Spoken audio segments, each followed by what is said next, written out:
যারা হতাশ, যাদের জীবন ভাল লাগে না, মরে যেতে মনে চায়, গার্লফ্রেন্ড গালি দিছে, আছে না নাই? আবার বয়ফ্রেন্ড গার্লফ্রেন্ডের গালি দিছে, এ ওড়না পেঁচায়া ফ্যানের মধ্যে ঝুলে আত্মহত্যা করে। কত বড় পাগল! তুই মরলি কেন? গালি দিছে তো কি হয়েছে?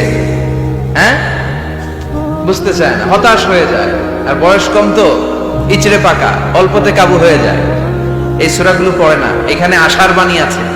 আজকে আমি জানি কথা শোনাবো আপনাদেরকে, শুরুতে আগে সংক্ষেপে বলে দিই। এই সূরার মূল কথা হচ্ছে, মানে সেন্ট্রাল থিম বা সাবজেক্ট ম্যাটার, সূরাতুদ দোহার কেন্দ্রীয় আলোচ্য বিষয় হচ্ছে নিরাশ হবেন না, হতাশ হবেন না, হাল ছাড়বেন না, ভরসা রাখবেন কার উপর? মুমিনরা নিরাশ হয়, হতাশ হয়, হাল ছাড়ে নাকি ভরসা রাখে? কার উপর ভরসা? কার উপর ভরসা থাকবে? একজনের উপর। চিল্লায় বলেন, তিনি কে? Never be sad, never lose hope, you will find your way. তুমি তোমার পথ খুঁজে পাবে। আমাদেরকে পথ দেখায় কে?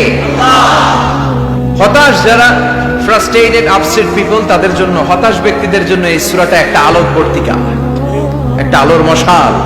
এই সূরাটা পড়লেই হতাশ ব্যক্তিরা মনে শান্তি পায়, আশা ফিরে পায়, দিক ফিরে পায়, ঠিক কিনা? এই সূরাটা নাজিল হওয়ার একটা ব্যাকগ্রাউন্ড আছে, শুনবেন। বিষ্ণু ঈসা ইসলামের কাছে যখন ওহী নাজিল হতে শুরু করলো, বিষ্ণু ঈসা ইসলাম ওহীর কথাগুলো পৌঁছে দিতে লাগলেন। যাই নাজিল হতো বিষ্ণুনবী পৌঁছে দিতেন, বিশ্বনবী সাহাবাদের কাছে শেয়ার করে দিতেন। যেটাই নাজিল হতো তিনি পৌঁছে দিতেন, যেটাই, কারণ আল্লাহর আদেশ, ইয়া আইয়ুহার রাসূল বাল্লিগ মা উনজিলা ইলাইক। ও নবী, আপনার কাছে আমি ওহী থেকে যা নাজিল করি সব পৌঁছে দেন, একটাও গোপন করা যাবে। আল্লাহর কাছ থেকে বিশ্বনবী যে সমস্ত মেসেজ, ইনফরমেশন, তথ্য, রেভেলেশন ওহী পেয়েছে, একটাও কি বিশ্বনবী গোপন করেছে? সব প্রকাশ করে গিয়েছে, সব শেয়ার করে গিয়েছে। বিশ্বনবী শেয়ার করতে লাগলেন। সকালে যা নাজিল হয় শেয়ার করেন, দুপুরে নাজিল হয় শেয়ার করেন, রাতে নাজিল হয় শেয়ার করেন, শেয়ার করতে লাগলেন। কিন্তু কি অবাক করা কাণ্ড, হঠাৎ করে এই ওহী আসার ধারাবাহিকতা আল্লাহ বন্ধ করে দিলেন।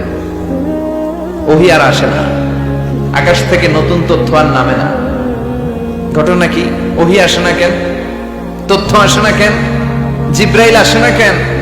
কোন বর্ণনা এসেছে 15 দিন, কোন বর্ণনায় 1 মাস, 3 মাস, এমনকি 6 মাস পর্যন্ত বর্ণনা পাওয়া যায় যে বিশ্বনবীর কাছে 6 মাস ওহী আসে নাই। বিশ্বনবী তো অবাক, ঘটনা কি? ওহী নামে না কেন? আর ওহী না আসলে তো বিশ্বনবী শেয়ার করতে পারে না।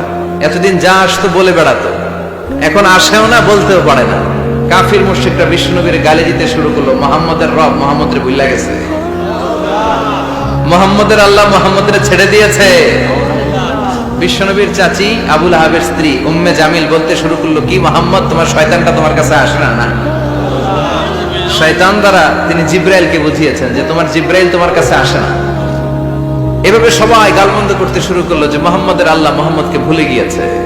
বিষ্ণু ঈসা ইসলাম নিজেও হতাশ হয়ে গেলেন। কি রে, ওহী আসে না কেন? আমার কোনো ভুল হচ্ছে না তো?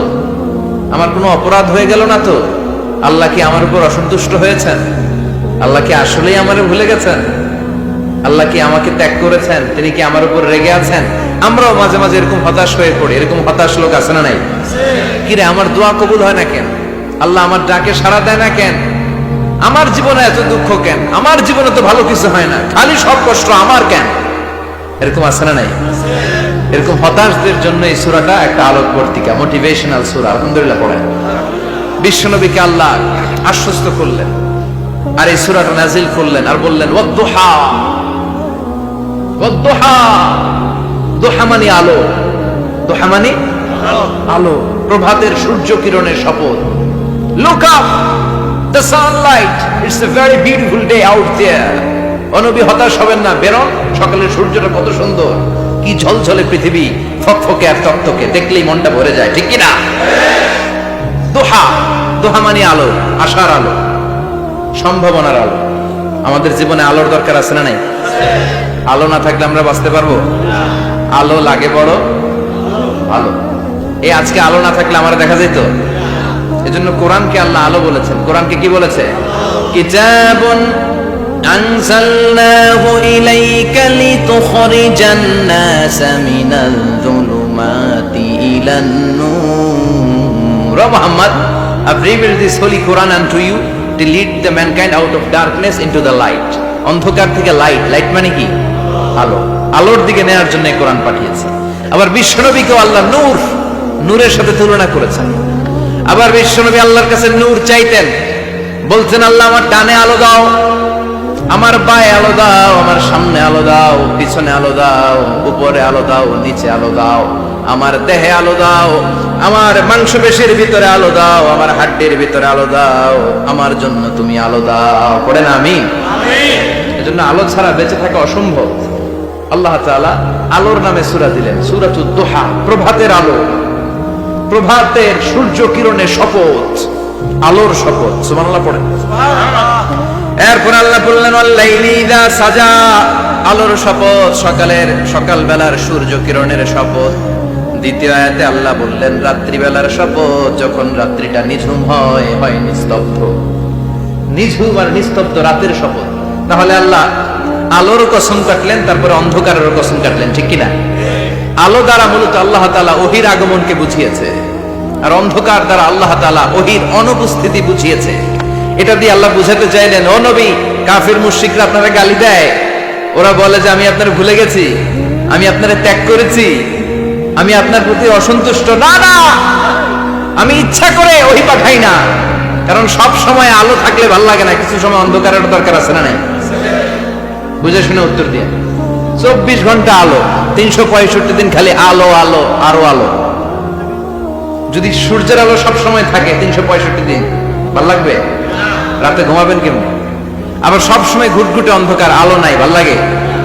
ক্ষেত খামারে চাষ করা লাগবে না, বাজারে যাওয়া লাগবে না।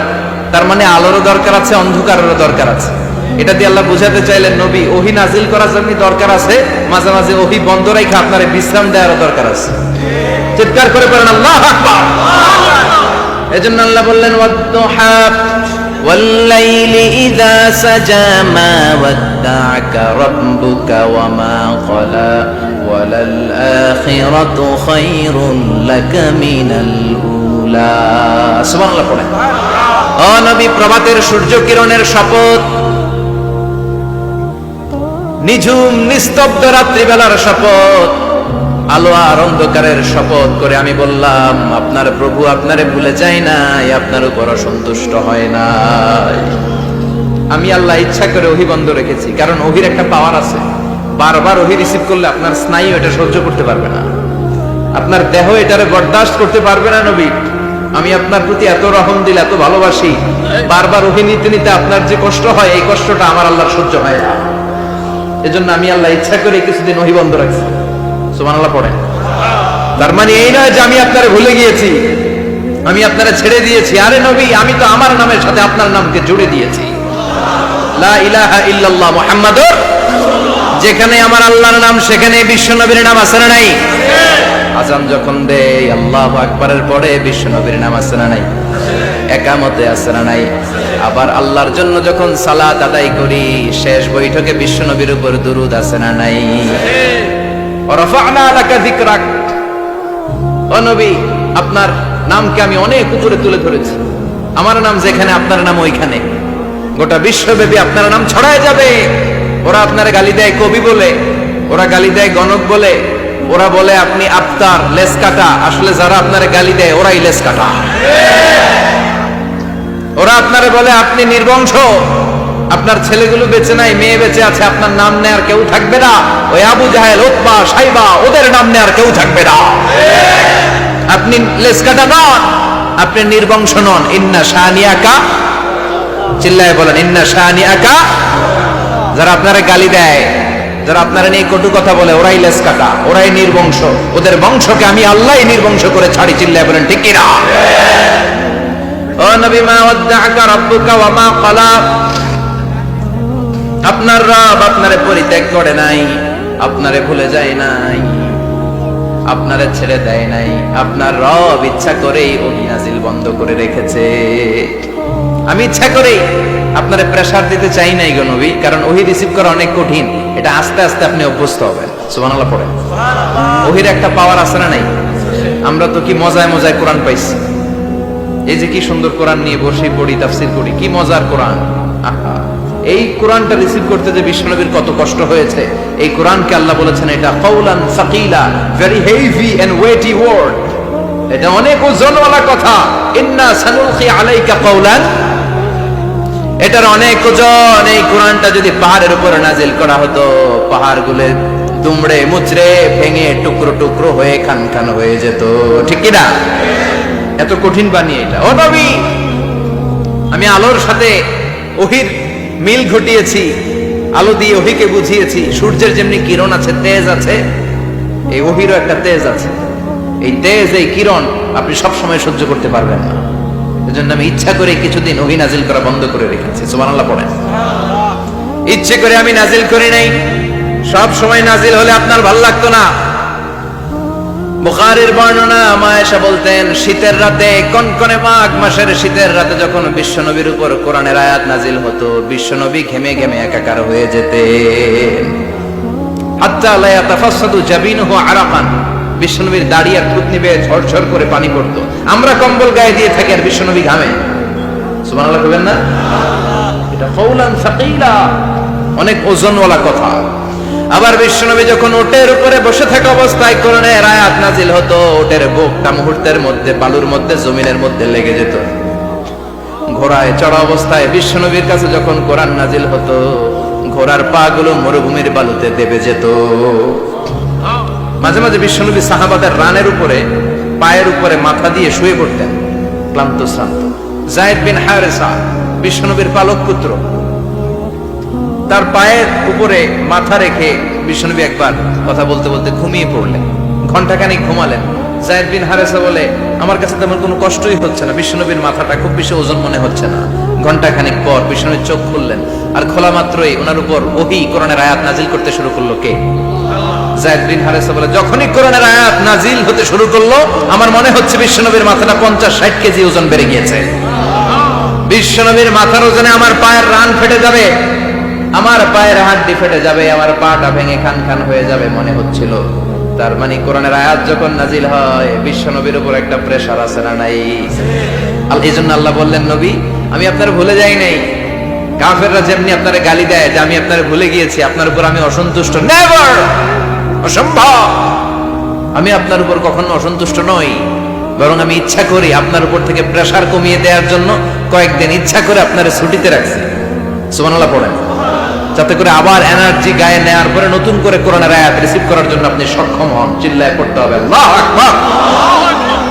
এজন্য আল্লাহ বললেন, ওয়াদ-দুহা ওয়াল-লাইলি ইযা সাজা মা ওয়াদ্দা'আকা রাব্বুকা ওয়া মা ক্বালা ওয়ালাল আখিরাতু খায়রুল লাকা মিনাল উলা। এরপর আল্লাহ বললেন, নবী ওয়ালাল আখিরাতু খায়রুল লাকা মিনাল উলা, and verily indeed the hereafter is far better for you than this dunya. এই দুনিয়ার চেয়ে আপনার জন্য আখিরাতটা অনেক দামি। খায়রুল লাকা মিনাল উলা, এই দুনিয়ার চেয়ে আখিরাতটা অনেক শ্রেষ্ঠ। এতে আল্লাহ বললেন দুনিয়ার চেয়ে আখিরাত শ্রেষ্ঠ, আর এক আয়াতে আল্লাহ বললেন দুনিয়ার চেয়ে আখিরাত হলো স্থায়ী, ঠিক কি না? বাল তু'ফিরুনাল হায়াতাদ দুনিয়া ওয়াল আখিরাতু খায়রুন ওয়া আবাকা। তোমরা দুনিয়ার জীবন নিয়ে পাগল পাড়া হয়ে থাকো, আল্লাহ বললেন দুনিয়ার জীবনের চাইতে আখিরাতের জীবন শ্রেষ্ঠ এবং স্থায়ী, ঠিক কি না? কার কথা? দুনিয়া স্থায়ী না আখিরাত স্থায়ী? দুনিয়া শ্রেষ্ঠ না আখিরাত শ্রেষ্ঠ? কিন্তু আমরা কোনটার পিছনে দৌড়াই? খালি দুনিয়া দুনিয়া। দুনিয়া কে মজা লে লো, দুনিয়া তোমারি হ্যায়, কিন্তু জান্নাত কে মজা লে লো, জান্নাত তোমারি হ্যায়, ওইটা কয় না? আছে না নাই? দুনিয়ার পেছনে পাগল হয়ে আমরা পড়ে থাকি। এই দুনিয়ার জীবনটা একটা মায়াজাল, এটা একটা মরিচিকা। এই মরিচিকা, এই ধোঁকা, এই লালসা আর এই মায়াজালের পেছনে আমরা ছুটছি। ছুটতে ছুটতে হুট করে একবার কবরের ভিতরে ঢুকতে হবে। কথা বলে, তখন আমাদের টনক নড়বে। এজন্য দুনিয়া মুমিনদের জন্য শ্রেষ্ঠ আর স্থায়ী জায়গা না। মুমিনের আসল জায়গা হচ্ছে আখিরাত। মুমিনের শান্তি আর কল্যাণের জায়গা হচ্ছে আখিরাত। জান্নাত হচ্ছে মুমিনের শেষ ঠিকানা। চিৎকার করে বলেন ঠিক কিনা? সেটাই বিশ্বনবী বললেন, নবী কাফির মুশরিকদের কথা আপনি কান দিবেন না, ওদের কথায় হতাশ হবেন না, নিরাশ হবেন না, হাল ছাড়বেন না, ভরসা রাখবেন কার উপর? কারণ ওয়ালাল আখিরাতু খায়রুল লাকা মিনাল উলা, এই দুনিয়ার জীবন ক্ষণস্থায়ী জীবন, চিরকালীন জীবন হলো আখিরাত। নবীরে কিভাবে আশ্বাস দিতেছে দেখছেন, অ্যাসিউরেন্স করতেছে, কনফার্মেশন। এই সূরাটা যে শান্তির সূরা, মোটিভেশনের সূরা, অনুপ্রেরণার সূরা, ইন্সপাইরেশন যে জায়গায়, প্রতিটা আয়াতে আপনি ইন্সপাইরেশন পাবেন। তো প্রতিটা আয়াতে আপনি উজ্জীবিত হবেন, সজীব হবেন, এনথিউজিয়াস্টিক এন্ড এনার্জেটিক হবেন, আপনি এনার্জি ফিরে পাবেন। আলহামদুলিল্লাহ পড়েন।